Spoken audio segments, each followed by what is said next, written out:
Mrs. Usfa Shehbaz. I am a consultant psychologist and आज बड़े मुश्किल टॉपिक पे बात करेंगे। मेरी बहुत सारी वीडियोज़ आप लोग देखते रहते हैं, लाइक करते रहते हैं, उसके लिए बहुत सारा शुक्रिया। लेकिन आज जो है बड़ी मुश्किल वीडियो है, ये बड़ा कॉमन टॉपिक है लेकिन इस पे बात करना भी थोड़ा मुश्किल है क्योंकि आप इसके बारे में श्योर नहीं हो सकते कभी भी। आज बहुत सारे लोगों को उनके सवालों के जवाब मिलने वाले हैं जी, कि जिन लोगों को ये नहीं पता कि अगर किसी से मोहब्बत हो जाए, अगर किसी से प्यार हो जाता है आपको, आप कहते हैं आजकल की दुनिया में उसको लव का नाम दिया जाता है। तो अगर ऐसी कोई चीज़ हो जाती है आपको तो उसका पहले तो पता कैसे चले कि क्या ये रियल में लव ही है, मोहब्बत ही है, प्यार ही है, या जस्ट एक इन्फैचुएशन है, टाइम बीइंग एक चीज़ है, एक अट्रैक्शन है, या फिर जो है वो ओरिजिनली आप जो है किसी के साथ अपनी पूरी लाइफ स्पेंड करना चाहते हैं, आप नहीं चाहते कि वो आपकी लाइफ से जाएं और आप उनके साथ रियली अपना फ्यूचर प्लान करना चाहते हैं। और इसके बाद दूसरा स्टेप ये है कि अगर किसी को उनका पसंदीदा शख्स नहीं मिलता या ब्रेकअप हो जाता है, बड़ा इन फैशन वर्ड है ब्रेकअप हो जाना, तो अगर ऐसी कोई चीज़ सिचुएशन हो जाती है किसी के साथ तो उसको ओवरकम कैसे किया जाए, उस पर्सन की सोचों में से, उसके ख़यालात में से या उस सिनेरियो में से निकला कैसे जा सके। बहुत सारे देखें, ये एक ऐसा टॉपिक है, बहुत सारे मैच्योर लोग अगर ये वीडियो कोई देख रहे होंगे तो कहेंगे कि मैडम क्या बातें लेके बैठ गई हैं, प्यार मोहब्बत, ये जो इस तरह की चीज़ें होती हैं ये सारी स्टूपिडिटीज़ हैं जो कि लड़के लड़कियों के करने की चीज़ें हैं, तो इसमें क्या ज़रूरत है। तो मैं आपको ये फैक्ट बताना चाहूँगी, हमारे पास 99% जो बच्चे आते हैं, जो टीनेजर्स आते हैं या जो टीनेजर्स से थोड़ा सा जो है ऊपर की एज के होते हैं, लाइक 20, 21, 22 या 25 तक के लोग, इवन 30 इयर्स तक के भी लड़के और लड़कियां हमारे पास आते हैं, इन चीज़ों के साथ आते हैं कि उसने मुझे डिच किया, धोखा दे दिया, मैंने ये किया वो किया। और ये बहुत इतने सिवियर केसेस होते हैं कि आप लोगों की सोच भी नहीं वहाँ तक पहुँच सकती जिस तरह के जो हैं हमारे पास केसेस आते हैं। आज इसलिए मैंने इस टॉपिक को चॉइस किया है। मैं बहुत कम इन चीज़ों पे बात करती हूँ। I basically discuss about the psychological and psychiatric disorders, लेकिन कुछ पिछले हफ्ते में बहुत सारे ऐसे पेशेंट्स देखे हैं, कुछ एक हॉस्पिटल में, मेंटल हॉस्पिटल मेरा जाना हुआ था, वहाँ बहुत सारे केसेस मैंने ऐसे लोगों, क्योंकि मेरी आदत है मैं लोगों से बातें करती हूँ बैठ के, तो बहुत सारी ऐसे, तो मुझे ये फील हुआ कि 99% तो लोगों के साथ प्यार मोहब्बत और इन चीज़ों के इश्यूज़ हैं जो उनको मिल नहीं पाई या जिनके बाद उनको कोई रिग्रेट रह गया। तो इसलिए मैंने स्टार्ट में कहा कि मेरी बहुत मुश्किल वीडियोस में से कुछ एक ये बड़ी मुश्किल वीडियो है। ओके, सबसे पहले ये कि अगर आपको कोई पसंद आ जाए और लड़का हो या लड़की हो, ये वीडियो दोनों के लिए है, मेल्स एंड फीमेल्स दोनों के लिए। मेरी हर वीडियो दोनों जेंडर्स के लिए होती है। तो पहली बात ये कि अगर फॉर एग्जांपल आपको कोई पसंद आ जाता है और अगर आपको वो नहीं मिल पाता, या आपको जो है आपकी सराउंडिंग ऐसी होती है, क्योंकि हम अपनी फैमिली बैकग्राउंड देख के और अपनी सराउंडिंग्स देख के जब हमें किसी से प्यार मोहब्बत अफेक्शन होने शुरू हो जाती है, जब हमें कोई अच्छा लगने लग जाता है, तो उस वक़्त हमें अपने माँ बाप नहीं याद आते, उस वक़्त हमें ये नहीं पता होता कि ये मेरी कास्ट से है या नहीं है, या ये मैं इसको अफोर्ड करता हूँ या करती हूँ या नहीं, या ये मेरे रिलीजन से भी इवन है या नहीं। तो इसलिए लव इज़ ब्लाइंड कहा गया है, क्योंकि हमें नहीं पता होता कि हम जिस शख्स से प्यार मोहब्बत कर रहे हैं क्या वो जो है फ्यूचर में मैं उसको अपने साथ लेके चल सकूँगा, कोई सोशल बाउंड्रीज तो नहीं होंगी, कोई ऐसी चीज़ तो नहीं होगी, क्योंकि हम कभी भी लॉजिकल होके इस तरह के इमोशनल चीज़ों में सोचते नहीं हैं। मोहब्बत प्यार एक हिजानी कैफियत है, एक इमोशनल फ्लो है जिसके साथ बंदा डूबता चला जाता है, जो है वो गो विद द फ्लो वाली उसको फीलिंग आना शुरू हो जाती है। और क्योंकि ये इतनी अच्छी फीलिंग है, जिन लोगों को आज ये फील हुआ होगा उन लोगों को पता होगा कि ये दुनिया की बेस्ट फीलिंग होती है जब आपको कोई अच्छा लगे और वो आपको आगे से पॉजिटिव रिस्पॉन्स दे रहा है। तो जब नहीं आप जो है, सबसे पहले ये बात कि आपको सच में मोहब्बत हुई है किसी से या इन्फैचुएशन है, there is a difference. Infatuation का मतलब है कि आप उस बंदे के, अगर वो बंदा आपके सराउंडिंग में नहीं है, आप कुछ दिन तड़पेंगे, जो है वो कुछ दिन आप घबराएंगे, एंग्जाइटी होगी, आपको डिप्रेसिव फील करेंगे, सैड सॉन्ग सुनेंगे,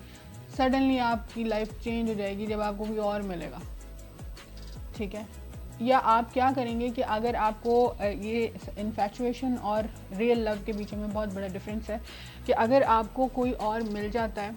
और आप जो हैं, या वो बंदा जो आपसे रूठ के चला गया या आपको छोड़ के चला गया, आप फ़ौरन से पहले उसके लिए ट्राई करते हैं कि वो वापस आ जाए, और सडनली फिर आपके जहन में ख्याल आता है अच्छा ठीक है, तो जब तक वो वापस नहीं आता I will find some alternate. तो अगर आप ऑल्टरनेट फाइंड कर रहे हैं तो congratulation, you are not in love. आपको सिर्फ एक इन्फैचुएशन थी, मे बी वो एक फ़िज़िकल अट्रैक्शन हो सकती है, मे बी वो आपका शायद इंटेलेक्चुअल लेवल उनसे मिल गया हो उस वक़्त, तो वो स्ट्राइक किया हो, उसकी वजह से आपको लगा हो कि yes this person is compatible to मी,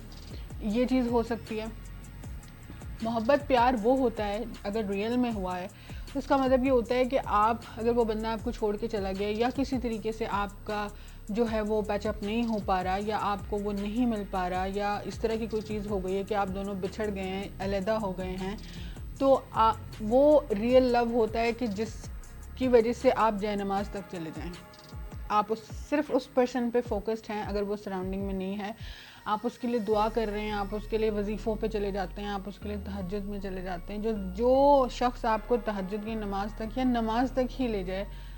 उससे आपको सच्ची मोहब्बत हुई होती है। फर्स्ट ऑफ ऑल ये बड़ी फिल्मी बातें हैं, ये बड़ी ऐसी बातें हैं कि आपको लगता होगा कि एक साइकोलॉजिस्ट इन चीज़ों के बारे में बात क्यों कर रहा है या करिए, क्योंकि हम जो हैं, हमारे पास ऐसे ऐसे पेशेंट्स आते हैं, ऐसे ऐसे केसेस आते हैं कि हमें इन चीज़ों पे बात करनी ही पड़ती है, और इतने लोग हैं जो हार्ट ब्रोकन हैं, इतने लोग हैं जिनके साथ इस तरह के इश्यूज़ हैं। अब ठीक है, अगर एक साइड पे आपको मैंने बता दिया कि व्हाट इज़ रियल लव, अब फॉर एग्जांपल खुदा ना खास्ता किसी के साथ ये केस हो जाता है कि उसको, वो कहते हैं जी कि मुझे भूलना है उसको, अब वो किसी सूरत वापस नहीं आ रहा, किसी सूरत मेरे दर्द का मदावा नहीं हो रहा, तो क्या करूँ, क्या मुझे हर तरीका मैं अप्लाई कर चुका हूँ, हर चीज़ मैं कर चुकी हूँ या कर चुका हूँ, तो अगर वो वापस नहीं आ रहा तो अब मैं क्या करूँ, लाइक व्हाट टू डू, कैसे उसको मैं भूलूँ। भूलने का सबसे आसान तरीका मैं आपको बता देती हूँ, ये है कि आप, आजकल क्या होता है कि सोशल मीडिया ऐप्स जो हैं उनके ऊपर हमने उस पर्सन को ऐड किया हुआ होता है कि जी हम दुनिया में जो भी एक्टिविटी कर रहे हैं वो उसको सबसे पहले जो है नोटिफिकेशन जाना चाहिए। सबसे पहले तो हर जगह से उसको अनफ्रेंड कर दें, ठीक है। सेकेंडली ये कि उन लोगों में मत बैठें जिन लोगों में आप उस बंदे की डिस्कशंस करते रहें, ठीक है, क्योंकि आप उन लोगों में बैठेंगे, वो आपसे दोबारा हालचाल पूछेंगे, हाँ भाई कैसा है तेरा चल रहा, वापस आई नहीं आई, या वापस आया नहीं आया, या उससे रिश्ता हुआ या नहीं हुआ, ये बड़ा मुश्किल आपके लिए लाइफ कर देगा ये चीज़। तो प्लीज़ उन लोगों में बैठना कुछ 6-8 महीने के लिए छोड़ दीजिए, ठीक है। सेकेंडली ये कि हम फ़ौरन क्या करते हैं, किसी ने दिल तोड़ दिया, किसी की तरफ से जहनी परेशानी हो गई, नफ्सियाती कोई मसला हो गया, या कोई ऐसे डिप्रेसिव फील आ गई किसी की तरफ, तो हम सबसे पहले जो स्विच करते हैं सैड म्यूज़िक के ऊपर या ट्रेजिक म्यूज़िक के ऊपर। ये हमारी इमोशनल वैल्यूज़ जो हैं वो, या इमोशंस को हमारे और ट्रिगर कर देता है हमें और जो है डिप्रेसिव कर देता है। बहुत ज़रूरत है इस चीज़ की कि जब आपको निकलना, देखें किसी भी एंग्जाइटी डिप्रेशन से निकलने का सबसे बेस्ट तरीका ये है कि आपको अपने आप को डाइवर्ट करना होता है। हमारे पास एंग्जाइटी डिप्रेशन के जितने भी मरीज़ आते हैं, पेशेंट्स आते हैं, हम उनको ये कहते हैं कि जो आपका दिल चाहता है कि मैंने नहीं करना है, एग्जैक्टली आपको वो ही करना है। ये एक बड़ी अच्छी ऑपोजिट टेक्निक होती है, क्योंकि एंग्जाइटी अगर आपको ये कह रही है कि आपको उस शख्स के बारे में ही सोचना है, तो आपको उसके बारे में सोचना एक्चुअली नहीं होता है। I am sorry. अब दूसरी बात ये तीसरा पॉइंट ये आ जाता है कि अगर आपको किसी सूरत वो शख्स नहीं भूलता, ये क्या चीज़ है, तो आप अपने सोने की जगह चेंज कर लें, आप अपने फ़ोन का मॉडल चेंज कर लें, या एटलीस्ट कवर ही चेंज कर लें, या अपने फ़ोन का जो कोई भी ऐसी सेटिंग्स होती हैं वो चेंज कर लें। बार बार उस शख्स की डीपी को जूम करके मत देखें। जब आपने किसी को छोड़ दिया या कोई आपको छोड़ गया, आपने अपनी फुल ट्राई कर ली, उसके बाद उसको हर जगह से हटा दें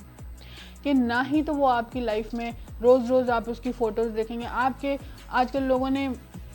बच्चे मेरे पास आते हैं, लंबी लंबी चैट संभाली हुई होती हैं, वॉइस मैसेजेस संभाले होते हैं कि ये उसने फर्स्ट डे किया था, ये उसने थर्ड डे किया था, ऐसे हो गया वैसे हो गया। प्लीज़ ये मैस अपने फ़ोन में मत रखिए, ये सिर्फ आपकी लाइफ ख़राब करेगा। आपको चाहे दूसरा कोई मिल भी जाए, कि फिर क्या करते हैं कि अगर दूसरा कोई मिल जाता है तो उसके साथ आप कंपैरिजन शुरू कर देते हैं कि नहीं जी ये वैसा नहीं है वैसा नहीं है। आप उसकी एक बंदे के शूज़ में दूसरे को रख के उसको जज नहीं कर सकते, ठीक है। तो ये कुछ टेक्निक्स ऐसी थी कि जिनके ऊपर बात करना बहुत ज़रूरी था। कि इसके में मैसेज ये है कि अगर आपके साथ ऐसा कोई इशू हो गया तो प्लीज़ डाइवर्ट योरसेल्फ। पहले तो पूरी कोशिश करें कि वो शख्स वापस आ सके। अगर वो वापस नहीं आता किसी सूरत, अगर ज़रूरी नहीं होता कि हर बार हमारी ही गलती हो, हम ही बेवफा होते हैं, कई दफ़ा दूसरा पर्सन आप में इंटरेस्टेड होता ही नहीं है, ठीक है। तो पहले ये भी फाइंड आउट करने की ज़रूरत है कि क्या वो आप में इंटरेस्टेड है भी या नहीं, क्या आप उसके लिए इतनी इमोशनल साइकोलॉजिकल एफर्ट ले रहे हो, क्या ये वो वर्ड्स भी करता है या नहीं करता। तो इसलिए ये चीज़ों का ध्यान रखिए। इससे रिलेटेड और कोई क्वेश्चंस हों, क्वेरीज़ हों, यू आर ऑलवेज़ वेलकम। आप मेरे टिकटॉक पे भी मुझे फॉलो कर सकते हैं, वहाँ पे भी मेरे इस तरह की शॉर्ट्स आपको मिलते रहेंगे। उनमें बहुत सारे ऐसे क्वेश्चंस आप पुट कर सकते हैं जिनको मैं वीडियो के थ्रू ही आंसर कर रही हूँ, ठीक है। Thank you very much for watching my video. I hope आपने इसको इन्जॉय किया।